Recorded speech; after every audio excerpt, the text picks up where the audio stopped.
Kita mau sama-sama belajar satu tema lagi, guarding the church from deceptive teaching. Jadi bagaimana melindungi gereja dari ajaran yang menyesatkan. Berbicara gereja, gereja itu bukan tentang gedung. Gereja itu bukan tentang organisasi.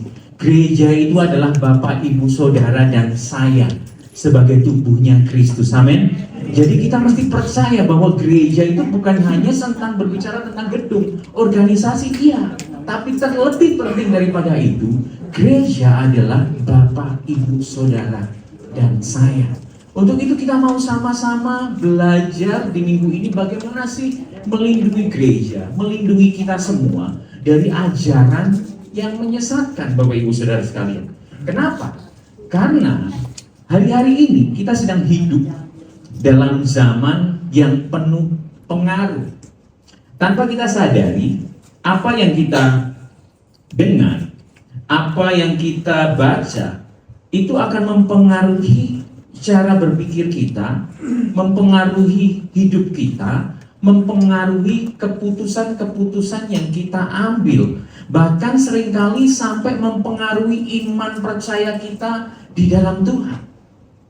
Saya gambarkan di sini. Mungkin waktu bangun pagi yang kita buka langsung handphone kita. Kita buka TikTok untuk hiburan, ya kan? Wah, TikTok tentang rohani juga banyak di sana. Terus pas siang hari waktu istirahat atau mungkin sore hari mulai buka YouTube, podcast di sana banyak yang membahas tentang kebenaran-kebenaran firman Tuhan, banyak yang membahas tentang kesuksesan di dalam Tuhan. Belum lagi kita lihat di Instagram kita, Facebook kita mungkin ya, kita lihat di sana teman-teman kita bagaimana mereka posting ayat-ayat firman Tuhan. Belum lagi juga kita sendiri sebagai pelakunya. Waktu kita dapat informasi itu, waktu kita baca informasi itu, bagus, posting di Facebook, posting di stories, bahkan kirim di grup keluarga, betul? Kirim di grup pertemanan kita supaya menguatkan. Itu semua seringkali hari-hari ini kita dapat informasi yang banyak di luar sana. Hari-hari ini mudah untuk kita dapat, Bapak Ibu Saudara sekalian. Tapi persoalannya adalah setiap seluruh informasi yang kita dapat terlihat baik, terdengar meyakinkan, tetapi masalahnya tidak semua yang kita dengar itu sesuai dengan kebenaran firman Tuhan. Hari-hari ini kita mesti berhati-hati karena banyak di luar sana, banyak podcast, banyak potongan-potongan video yang kesannya waktu kita dengar itu baik ini, bagus ini, tapi dia bukan dari keyakinan yang percaya Yesus loh, tapi bagus. Terus kita ngomong, kebenaran firman Tuhan ini, ini benar ini. Kita mulai posting itu, kita mulai bagikan itu ke grup-grup keluarga kita, mungkin ke grup-grup pertemanan kita. Hati-hati Bapak Ibu Saudara sekalian. Hari-hari ini seringkali banyak muncul, saya sendiri juga sering melihat, sering membaca, bahkan ada perdebatan-perdebatan di sana. Hari-hari ini muncul. Hati-hati Bapak Ibu Saudara sekalian. Saya gambarkan ada beberapa hal yang mungkin hari-hari ini banyak mempengaruhi gereja di sana, yang akan berdampak terhadap kehidupan rohani orang percaya. Yang pertama, misalkan ada yang terlalu fokus pada mujizat dan manifestasi sehingga melupakan pertobatan dan kedewasaan rohani. Bukankah banyak yang waktu didoakan sembuh, nggak bisa berjalan, lumpuh berjalan terus? Bukan berarti itu salah Bapak Ibu, bukan berarti itu salah. Itu adalah manifestasi kebaikannya Tuhan. Saya sepakat, saya setuju. Tapi seringkali orang jadi yang dicari itu KKR di Bogor, KKR di Bandung. Yang dicari apa? Supaya aku sembuh, supaya utangku lunas. Betul nggak? Waktu kita dengar ketawa, saya juga. Tapi seringkali itu yang muncul Bapak Ibu Saudara sekalian. Belum lagi ada juga yang dikatakan celebrity culture, mengidolakan selebriti, pester selebriti. Aku mulai follow dia. Segala sesuatu yang dia sampaikan aku senang. Apalagi banyak like-nya, apalagi viral. Kemudian mulai itu ikuti. Kristen progresif. Pernah dengar itu Bapak? Tapi lihat kehidupannya yang mengatakan Kristen progresif itu hari-hari ini. Cerai. Hati-hati Bapak, Ibu sekalian. Belum lagi, tidak sedikit pengajaran yang hanya berpusat pada berkat dan kenyamanan, kemakmuran. Sementara lupa tentang salib, kekudusan, dan hidup benar. 2026 ini gak mudah. Jangan simpan harta Anda dalam uang. Betul? Betul? Betul? Mulai investasikan. Betul? Pernah dengar itu Bapak Ibu? Bukan berarti salah, tapi menurut keyakinan saya, yang saya baca dalam kebenaran firman Tuhan, Yesus tidak pernah mengajarkan hal demikian. Yang saya tahu, waktu Yesus datang ke rumahnya orang kaya, di mana dia seorang pemungut cukai. Sehabis dia meninggalkan pemungut cukai itu bertobat dan mulai membagikan hartanya. Amin. Menurut keyakinan saya, sekali lagi yang saya baca dalam kebenaran firman Tuhan, waktu Yesus ngomong, jual hartamu, ikut aku, maka ada seorang pemuda yang sedih hatinya karena banyak hartanya. Hati-hati Bapak Ibu Saudara sekalian. Hati-hati. Hari-hari ini itu hari-hari yang gak mudah untuk kita. Informasi banyak beredar di sana, di luar. Ditambah lagi, banyak jemaat yang belajar tentang Tuhan lebih banyak dari sosial media. Dalam video 1 menit, terus seakan-akan kita sudah jadi pintar tentang kebenaran firman Tuhan. Matius, Markus, Lukas, Yohanes dikemas dalam video 1 menit, terus kita sudah yakin bahwa aku sudah dewasa dalam kekristenan. Buktinya apa? Nih, aku mulai follow banyak artis-artis, banyak orang-orang yang ngomongin tentang kebenaran firman Tuhan. Tunggu dulu Bapak Ibu Saudara sekalian. Tunggu dulu. Maka dari itu, karena itu, gereja perlu kembali berdiri di atas kebenaran firman Tuhan. Supaya apa? Supaya nggak mudah terbawa arus pengajaran dan pengaruh dunia yang menyesatkan. Kita mesti kembali lagi ke basicnya. Basicnya apa? Nggak ada lain, nggak ada, bukan cuma apa? Firman Tuhan. Bukan karena kata Bapak itu, bukan karena kata video ini, bukan, tapi kata firman Tuhan. Maka dari itu, di Kisah Para Rasul 20 ayat 28 sampai 30 dikatakan di sana, Rasul Paulus menuliskan ini kepada penatua di Efesus. Dia katakan di sana, Kisah Para Rasul 20 ayat 28 sampai 30 dikatakan di sana, karena itu jagalah dirimu dan jagalah seluruh kawanan, karena kamulah yang ditetapkan Roh Kudus menjadi penilik untuk menggembalakan jemaat Allah yang diperolehnya dengan darahnya sendiri. 29 dikatakan, aku tahu bahwa sesudah aku pergi, serigala-serigala akan masuk ke tengah-tengah kamu dan tidak akan menyayangkan kawananmu. Nih ada penyesat-penyesat, serigala-serigala dikatakan di sana. Bahkan 30 dikatakan, bahkan apa? Dari antara kamu sendiri akan muncul beberapa orang dengan ajaran palsu. Mereka berusaha menarik murid-murid dari jalan yang benar dan supaya apa? Mengikut mereka. Bukankah kejadian ini yang tertulis dalam ayat ini betul? Kalau kita renungkan hari-hari ini, bukankah ini sedang terjadi Bapak Ibu Saudara sekalian? Paulus berkata di sana, jagalah dirimu dan jagalah seluruh kawananmu. Mengapa? Karena gereja ini, Bapak, Ibu, Saudara, dan saya, itu berharga. Kita ditebus dengan darah yang mahal. Karena Paulus tahu bahwa kita ini sebagai gerejanya itu berharga. Dia katakan, jagalah. Jagalah. Supaya apa? Supaya kita ngerti kebenaran akan firman Tuhan. Dan bahkan di sana dikatakan, penyesatan itu nggak selalu datang dari luar. Tadi dikatakan bahkan dari antara kamu sendiri. Bisa jadi ada pengajaran-pengajaran yang terdengar baik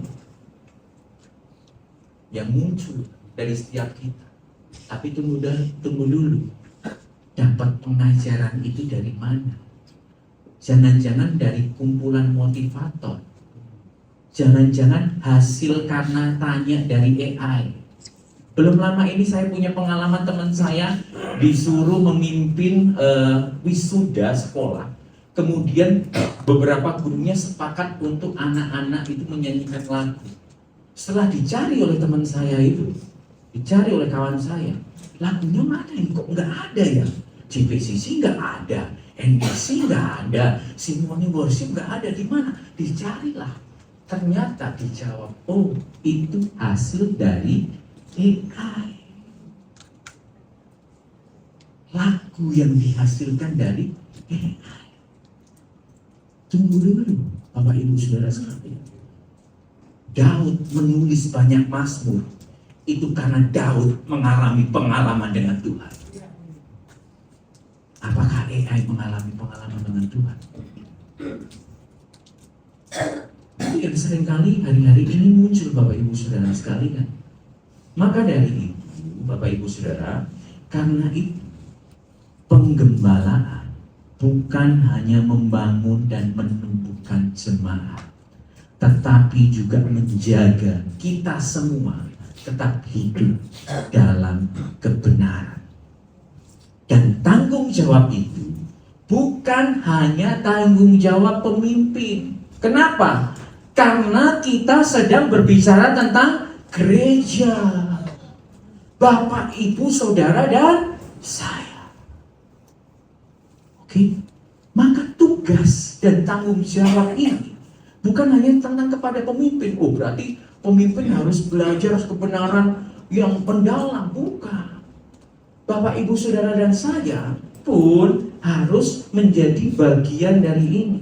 Kenapa? Untuk itu kita mau belajar hari ini 3 hal mengenai melindungi gereja dari ajaran yang menyesatkan. Kenapa Bapak, Ibu, Saudara, dan saya yang mesti andil di sana? Karena saya tidak bisa menghalangi Bapak Ibu untuk melihat, mendengar podcast yang Bapak Ibu tonton. Betul? Saya juga tidak bisa menghalangi Bapak Ibu, Bung Ampi, Bro Ricky, nggak bisa menghalangi Bapak Ibu melihat TikTok yang Bapak Ibu ikuti. Maka dari itu, melindungi gereja, melindungi tubuhnya Kristus dari ajaran yang menyesatkan adalah tugas dan tanggung jawab kita. Maka kita siap mengambil tugas dan tanggung jawab itu, Bapak Ibu. Amin. Amin. Kita mau belajar 3 hal mengenai melindungi gereja dari ajaran yang menyesatkan. Yang pertama adalah gereja harus dibangun atas dasar pengajaran yang benar. Nggak ada cara lain, Bapak Ibu. Gereja harus dibangun di atas dasar pengajaran yang benar. 2 Timotius 4 ayat 3 dikatakan di sana. Karena akan datang waktunya orang tidak dapat lagi menerima ajaran sehat. Orang nggak bisa lagi menerima ajaran sehat. Tetapi mereka akan mengumpulkan guru-guru. Dengar baik-baik. Mereka akan mengumpulkan guru-guru menurut apa? Kehendaknya. Untuk apa? Memuaskan telinganya. Maka di tengah situasi yang gak mudah ini, ketika ada pembicara ngomong, dengar baik-baik, mulai tahun ini jangan pegang uang cash, mulai investasikan pada ini. Betul? Betul? Betul. Wah, cocok nih. Betul kan? Cocok. Terus kita mulai berpikir, kalau gitu, jangan-jangan berani ini aku ngutang. Udah diinvestasikan aja ke situ. Berani ini aku minjem. Berani ini aku jual asetku yang ini. Kemudian aku investasikan ke situ. Tunggu dulu Bapak Ibu Saudara sekalian.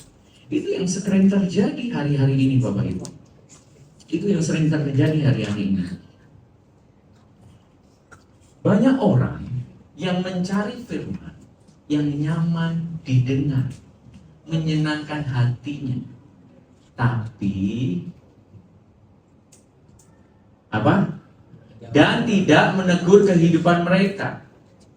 Pokoknya yang nyaman. Begitu ada pembicara di depan sini berbicara, ngomongin kebenaran, terus itu kena kepada hati kita, terus kita ngomong gini, titipan nih, nyepet-nyepet nih, nyenggol-nyenggol nih. Udahlah, gak usah kesini-sini lagi lah. Ngapain? Aku ke gereja nyari ketenangan hati kok. Di tempat ini kok malah disindir-sindir. Padahal firman Tuhan tidak selalu menyenangkan untuk didengar, tetapi selalu membawa kita ke dalam kebenaran. Jual semua hartamu, ikut aku, kata Tuhan. Emang menyenangkan? Enggak. Padahal pemuda itu, Tuhan, Taurat itu sudah aku lakukan loh. Jangan mencuri, jangan berzina, jangan membunuh. Sudah aku lakukan semua Tuhan. Yesus cuma ngomong, yang terakhir satu. Jual semua hartamu, ikut aku, kata Tuhan. Tapi sedih hatinya. Karena itu gereja yang sehat harus dibangun di atas kebenaran firman Tuhan. Bukan hanya apa yang disukai oleh manusia. Di atas kebenaran firman Tuhan. Sebab itulah pemimpin rohani dipanggil untuk mengajarkan firman yang benar, menjaga kemurnian pengajaran dan hidup menjadi teladan bagi jemaat. Pemimpin rohani di sini bukan hanya yang berbicara di depan, Bapak Ibu. Bukan hanya gembala komsel, Bapak Ibu. Berbicara gereja Tuhan, setiap kita adalah pemimpin-pemimpin rohani di mana? Di keluarga kita. Pemimpin rohani atas apa? Anak-anak kita. Pemimpin rohani di mana? Di tempat kerja kita. Pemimpin rohani atas apa? Rekan-rekan di pekerjaan kita. Pemimpin rohani di mana? Di pelayanan kita. Memimpin apa? Teman-teman lain yang melayani. Itulah Bapak Ibu. Setiap kita adalah pemimpin. Maka dari itu kita mesti dibangun dalam kebenaran firman Tuhan. Dan basicnya tidak lain, tidak bukan kembali ke apa? Alkitab. Alkitab itu manual booknya. Maka dari itu kita mungkin bertanya, kalau gitu ukurannya apa dong? Betul nggak? Ukurannya apa dong? Pemimpinku ini ngomong tentang kebenaran. Itu yang mungkin terpikir pada kita siang pagi hari. Ukurannya di sana. Matius 7 ayat 16 dikatakan, dari apa? Buahnya lah kamu akan mengenal mereka. Dari buahnya, Bapak Ibu Saudara sekalian. Artinya apa? Kita tidak hanya melihat kemampuan seseorang dapat berbicara, tapi dari buah kehidupannya. Bagaimana karakter hidupnya, bagaimana kerendahan hatinya, bagaimana integritasnya, itu yang mesti dilihat. Bukan caranya dia pandai berbicara, caranya dia memotivasi, ayo semangat, caranya dia menenangkan, bukan. Tapi dari buah kehidupannya, karakternya. Bagaimana dia mengurus keluarganya, bagaimana dia membimbing anak-anaknya, bagaimana ketika persoalan datang dalam kehidupannya. Itu yang kita lihat. Waktu kita lihat buahnya, kita bisa mengenal di mana dia hidup. Amin. Amin Bapak Ibu. Nah, maka dari itu pesan saya hari ini, jangan hanya cari pengajaran yang menyenangkan. Carilah pengajaran yang membawa kita semakin serupa dengan Kristus. Jangan ukur kebenaran dari jumlah atau siapa pembicaranya, tapi ukur semuanya itu dengan firman Tuhan. Itulah sebabnya hari ini kita memperingati Pentakosta. Kita percaya kematian Yesus di kayu salib, kita percaya kebangkitannya, dan satu hal yang mesti harus kita percaya, kita juga percaya bahwa Roh Kudus dicurahkan atas hidup setiap kita. Karena apa? Tanpa Roh Kudus, kebenaran firman yang kita baca itu hanya akan menjadi informasi. Gak ada bedanya dengan buku ensiklopedia. Tambah pinter iya, tapi melakukan tidak. Itulah fungsinya Roh Kudus. Waktu Roh Kudus dikaruniakan kepada kita, Dia yang memampukan setiap kita untuk melakukan setiap firman Tuhan yang kita baca, kita renungkan. Setiap firman Tuhan yang kita baca, kita renungkan, kita lakukan. Roh Kudus yang memampukan setiap kita. Jadi kalau hari-hari ini kita mendengar, kita membaca perdebatan-perdebatan itu ya, jangan bingung lagi. Karena firman Tuhan yang berkata, aku akan mengaruniakan kepadamu apa? Penolong. Penolong, bahkan dia berkata bahwa ia akan memberitahukan sesuatu yang akan datang ke depan. Itu firman Tuhan. Itu firman Tuhan. Jadi siapkah kita nggak cari pengajaran-pengajaran yang hanya menyenangkan? Seberapa banyak yang siap? Boleh angkat tangannya. Nah, ini biar surga mencatat mulai pagi ini kiranya bertemu dengan pengajaran-pengajaran yang semakin mendewakan, semakin menjadi serupa dengan Kristus. Amin. Jadi kalau ada firman Tuhan yang sedang menegur, itu bukan titipan. Jangan-jangan Bu Ampi cerita nih, jangan-jangan karena ceritanya Cik Yuni nih, makanya disampaikan di mimbar. Bukan. Tapi itu karena Yesus, Tuhan kita, sedang mengasihi hidup setiap kita. Itulah kebenaran.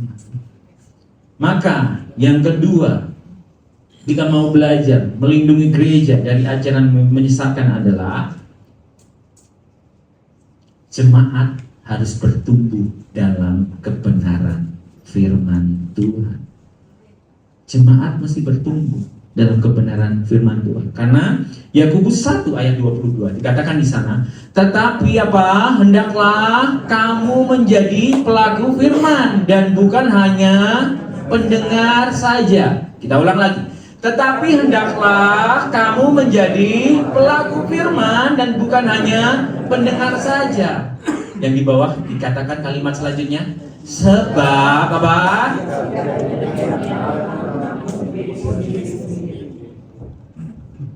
Kalau hanya menjadi pendengar setiap minggunya, tapi tidak melakukan, kita sedang menipu diri kita sendiri. Di satu sisi hari Minggu, amin, haleluya, puji Tuhan, yes, aku percaya. Tapi tidak dilakukan. Jadi diri kita sendiri sedang ditipu tanpa kita sadari. Dan masalahnya yang hari ini sedang banyak muncul bukan karena jemaat tidak pernah mendengar firman Tuhan. Justru sudah banyak firman Tuhan yang didengar. Bahkan banyak yang rajin beribadah, banyak yang rajin mendengarkan khotbah, banyak yang mengikuti konten-konten rohani setiap harinya, banyak yang follow renungan pagi. Jadi bangun tidur sudah muncul notifikasi, kemudian dibuka di sana. Tetapi seringkali firman itu hanya didengar tanpa dilakukan, diketahui dengan tanpa dihidupi. Didengar tahu sih, tapi nggak dihidupi. Waktu Yesus ngomong, "Ayo belajarlah kamu mengampuni." Emang gampang mengampuni? Iya sih, udah mengampuni. Tapi waktu bertemu di pesta pernikahan, si etan.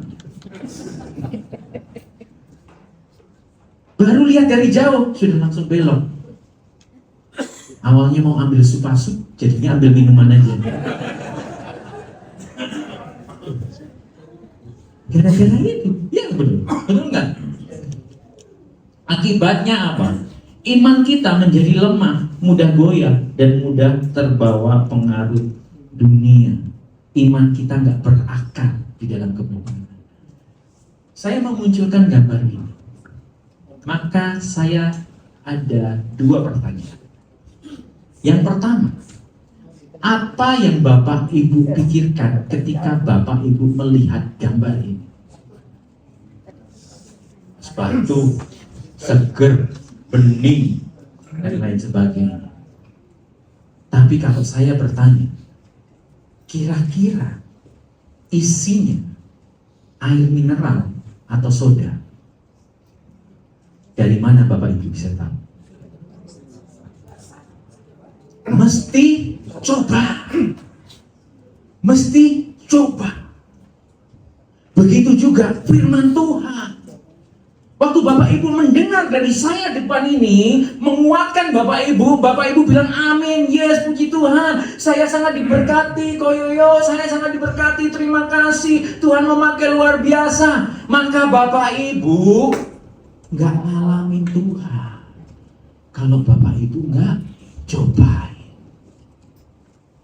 Bapak Ibu mesti mencoba firman Tuhan itu, mempraktekkan firman Tuhan itu, sehingga Bapak Ibu tahu. Mirip halnya ini, waktu diminum baru tahu apakah air mineral ataukah soda. Yang kedua, seandainya Bapak Ibu panas-panas dari luar gitu ya, habis olahraga naik sepeda atau lari, jalan santai, terus masuk ke tempat ini, lihat gambar ini, maka apa yang dibayangkan? Seger ya, haus ya. Pertanyaan saya, apakah hausnya Bapak Ibu bisa hilang waktu Bapak Ibu hanya lihat gambar ini? Enggak. Begitu juga firman Tuhan. Persoalan kita tidak akan pernah selesai tanpa kita mempraktekkan, mengalami Tuhan dalam kehidupan kita. Seperti hanya ini, enggak bisa. Amin, yes, saya diberkati. Tapi kalau enggak mengalami, enggak dipraktekkan, maka kita enggak bisa kehilangan hausnya tadi, dahaganya tadi. Tetap aja, itulah yang selama ini seringkali muncul. Kenapa ya sudah ke gereja, sudah ikut Tuhan bertahun-tahun, tapi hidupnya enggak berubah? Karena hanya sebagai penonton gambar gelas. Penonton, pendengar firman Tuhan, tidak mempraktekannya. Jadi dia nggak bisa ngerti seberapa baiknya Tuhan dalam hidupnya, seberapa berartinya hidupnya di mata Tuhan, seberapa setianya Tuhan dalam setiap persoalan kehidupan. Tapi waktu kita mengalami ini, kita mempraktekkan ini, kita akan semakin mengerti itu. Amin Bapak Ibu Saudara. Amin. Dan Tuhan ingin gerejanya menjadi jemaat yang tidak mudah terpengaruh. Bahkan Tuhan rindu supaya jemaatnya menjadi jemaat yang dewasa, kuat dan berakar di dalam kebenaran. Tuhan mau, kenapa sih mesti mengalami? Kenapa sih mesti mempraktekkan firman Tuhan? Supaya semakin kuat di dalam Tuhan. Efesus 4 ayat 13-14 dikatakan di sana, sampai kita semua telah mencapai kesatuan iman dan pengetahuan yang benar tentang anak Allah, kedewasaan penuh dan tingkat pertumbuhan yang sesuai dengan kepenuhan Kristus, sehingga kita bukan lagi anak-anak yang diombang-ambingkan oleh rupa-rupa angin pengajaran, oleh permainan palsu manusia dalam kelicikan mereka yang menyesatkan. Itu Bapak Ibu, Tuhan mau setiap kita menjadi jemaat-jemaat yang dewasa rohani. Enggak waktu diberkati saja kita ngomong Tuhan baik, waktu ngalamin persoalan terus kita ngomong dalam, enggak diucapkan sih, tapi hanya dalam pikiran aja. Di mana Tuhan? Kelihatannya Tuhan lagi enggak berpihak sama aku. Itu anak-anak Bapak Ibu. Seorang anak-anak, waktu dia menginginkan satu permainan, terus orang tuanya ngomong enggak sekarang ya. Apa yang sering kali muncul? Papa jahat, mama jahat. Dia lupa siapa yang membiayai kehidupannya dari kecil sampai usianya sekarang. Dia lupa siapa yang mengantar sekolah kehidupannya setiap pagi, yang jemput waktu siang. Dia lupa. Hanya karena satu keinginan yang tidak dipenuhi. Terus ngomong apa? Itu anak-anak. Tapi Tuhan mau supaya setiap kita dewasa. Artinya apa? Kita berakar. Kita berakar kuat di dalam Dia. Kita nggak mudah percaya pada ajaran yang salah. Kita nggak mudah goyah ketika badai datang. Kita nggak menjauh dari kebenaran ketika persoalan itu masih ada dalam hidup kita. Dan hidup kita masih tetap berakar di dalam Dia. Karena waktu kita berakar di dalam Dia, iman kita menjadi kuat, pengharapan kita menjadi teguh.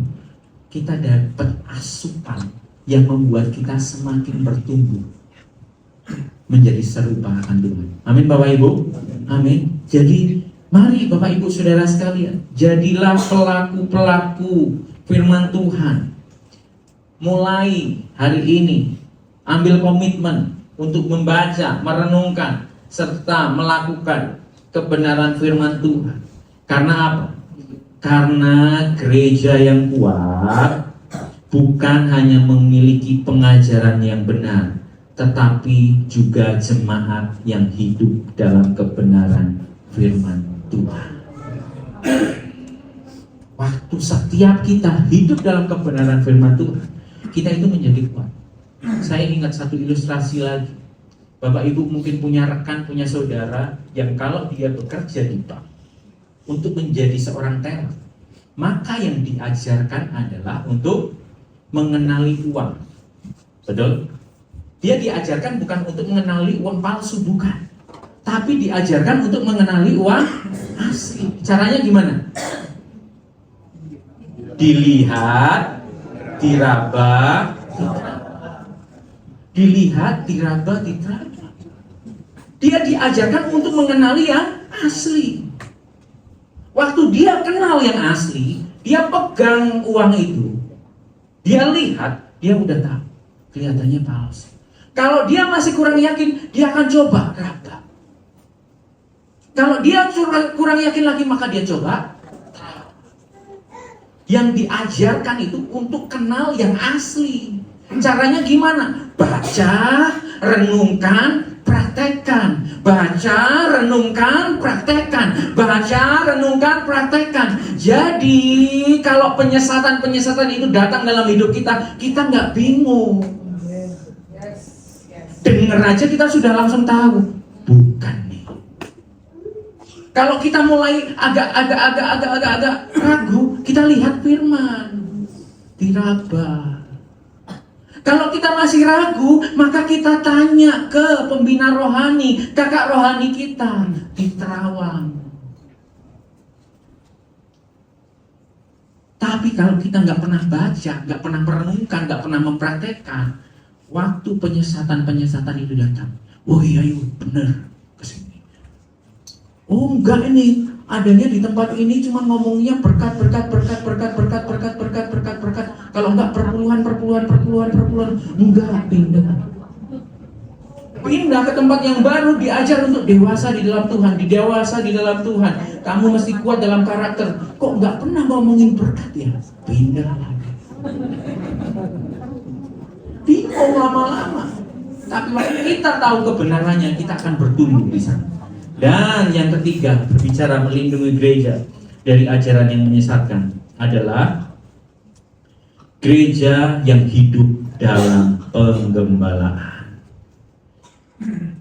Kita mesti siap digembalakan.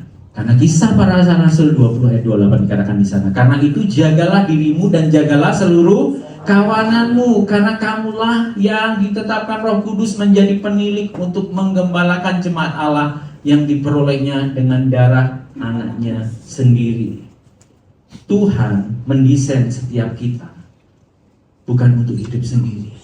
Kita perlu gereja, kita perlu komunitas, kita perlu penggembalaan, kita perlu pengajaran yang sehat. Paulus berpesan demikian, Bapak Ibu Saudara sekalian. Kalau hari-hari ini tadi saya lemparkan pertanyaan, bukankah itu yang hari-hari ini sedang terjadi? Berarti justru kalau betul hari-hari ini sedang terjadi penyesatan-penyesatan, kita mesti kuat di dalam. Kita mesti siap digembalakan. Kenapa? Karena domba yang terpisah dari kawanan lebih mudah tersesat dan diserang. Pengennya jangan sendiri. Kamu tersesat, kamu mudah diserang. Karena itu kita mesti hidup dalam penggembalaan, Bapak Ibu Saudara sekalian. Kita harus mau digembalakan, kita harus mau ditegur, kita harus mau dikuatkan, kita harus mau dimotivasi, dan tentunya kita mesti mau berubah.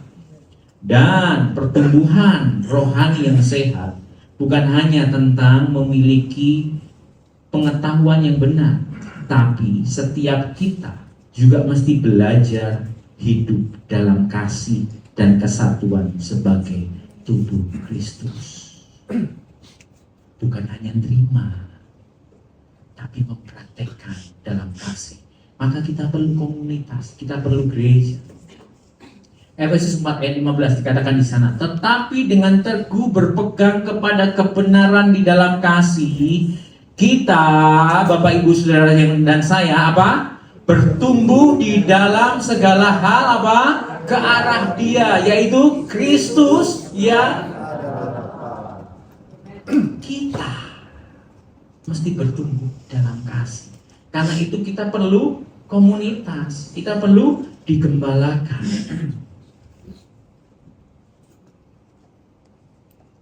Dan gereja yang sehat adalah gereja yang saling menjaga, saling membangun, dan saling menguatkan dalam kasih Tuhan. Kalau kita tahu bahwa kita mesti bertumbuh dalam kasih, kalau ada sesuatu yang tidak mengenakan dalam pelayanan kita, jangan digosipin, diomongin untuk mencari solusi. Jangan dibuat kelompok-kelompok baru untuk melawan kelompok yang itu. Tapi duduk bersama, cari solusi. Kenapa? Karena ayatnya tadi, kita mesti sama-sama bertumbuh, baru kita itu mengalami kasih di dalam Tuhan, menjadi serupa di dalam Tuhan. Dan tentunya Bapak Ibu Saudara sekalian, tetaplah dalam penggembalaan. Saya mengundang pemusik puji semakin ke depan. Tetaplah dalam penggembalaan. Maksudnya apa? Tetap tertanam. Tetap tertanam. Sekalipun mungkin setiap minggu, kok firmannya untuk aku terus ya, firmannya kena ke aku terus ya, mulailah berubah. Mulailah lakukan firman itu. Jangan-jangan ketika mulai melakukan firman-firmannya sudah bukan untuk kita lagi, tetapi firman itu akan menjadi kekuatan untuk kita. Yang kedua, jangan jalan sendiri. Tadi loh, kalau ada persoalan-persoalan, jangan digosipin, tapi diselesaikan bersama-sama. Dan yang ketiga, hidup dalam komunitas rohani yang sehat. Tidak lain, tidak bukan ada di dalam kakak. Seberapa banyak yang belum kakak? Berkakalah. Dari apa yang didengar di hari Minggu, diskusikanlah itu di kakak. Diskusikanlah itu di kakak. Ayo Bapak Ibu. Maka dari itu Bapak Ibu Saudara sekalian, Di tengah dunia yang penuh dengan pengaruh, Tuhan memanggil gerejanya untuk hidup dalam kebenaran. Kenapa? Karena ketika pemimpin dan jemaat sama-sama hidup dalam kebenaran firman Tuhan, gereja akan tetap sehat dan tidak mudah disesatkan. Gerejanya kembali siapa? Bapak, Ibu, Saudara, dan saya.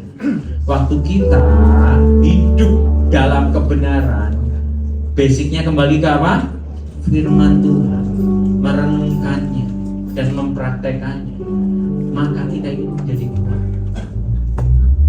Tidak ada perdebatan di gereja, karena kita sedang melihat, membaca, dan mengalami satu hal yang sama, yaitu apa? Kasihnya Kristus. Amin. Bapak, Ibu, Saudara sekalian, saya mengajak kita sama-sama berdiri. Mari, hari ini kita sudah mendengar bahwa kita masih belajar untuk mencintai firman Tuhan. Bukan hanya belajar mencintai firman Tuhan, tapi juga menjadi pelaku firman Tuhan. Dan tentunya kita mesti menjaga hidup setiap kita. Dan kita belajar hari ini 3 hal: melindungi gereja dari ajaran yang menyesatkan, bahwa gereja, Bapak, Ibu, Saudara, dan saya mesti dibangun di atas pengajaran yang benar. Yang kedua, setiap kita mesti bertumbuh dalam kebenaran. Dan yang ketiga, kita, Bapak, Ibu, Saudara, dan saya mesti hidup dalam